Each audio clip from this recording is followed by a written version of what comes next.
Ho, ho, ho. It's Tarquini! Welcome back to the 12 days of British Touring Car. We're on day 2, and today's car is the Ford Galaxie from 1963. Specifically the 63 one because of the fact of how well it did. It actually did, I think it did 2 or 3 seasons from 1963 to about 1965. It got worse in 64 and 65. They didn't really get any results before Ford pulled the plug and the Galaxie disappeared. But this was the most successful year, so we're going to talk about it. So Jack Sears was the one that drove it, and he drove it in Class D to take his second title, and it also took 2 class victories. It won 7 out of 12 races in the class against the Jaguar Mark II, meaning over half the races at least. And it looked pretty good as well. We've obviously got a couple of pictures which we're probably showing on screen right now. Red with like the white stripes and stuff. But Ben, what do you make of the Ford Galaxie?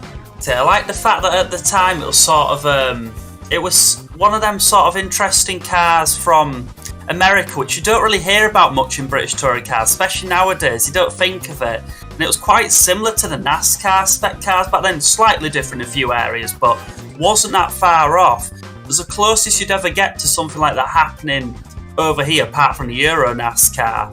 And it's just great to see sort of the difference of like the David Goliath effect of if you can ever find footage of him, you'll see one of them going against the Mini, where on the straights they're absolutely monster in the Mini, but when it comes back to the corners, the Mini catches up and flies around. So there's that lovely effect of just, you had action constantly with these cars, and the size of them going around some of the tracks was insane.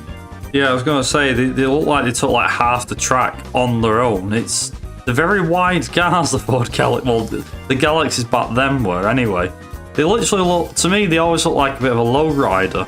Or what you get, in the, what was it, the Chevrolet Bel Air and that kind of car. I'm pretty sure the Voodoo from one of the Grand Theft Auto games was based off this car, by the looks of it as well. Yeah, the one in Vice City. Yeah, that looks very familiar as well. But, yeah, like I said, it's an interesting car that unfortunately didn't actually win a proper championship itself, like the car didn't win a title or anything, although I don't think that existed back in 1963. But obviously, as we said, Jack Sears, he drove it in Class D and took his second outright title. Won 7 out of 12 races in his class against the Jaguar Mark II, which at the time was on a race-winning streak, if I remember correctly. But yeah, it was quite a nice car to look at as well. It's definitely got a nice look, even 50 plus years on, 60 years on even, nearly, we're getting there. But yeah, what are those cars? And for that matter, we might as well throw it over to you guys. What do you make of the Ford Galaxie? Do you like it? Did you not like it? Let us know down in the comments. Obviously, we'll be back for day 3 tomorrow with another car, so stay tuned for that. And until then, thank you for watching, and of course, ta-ra.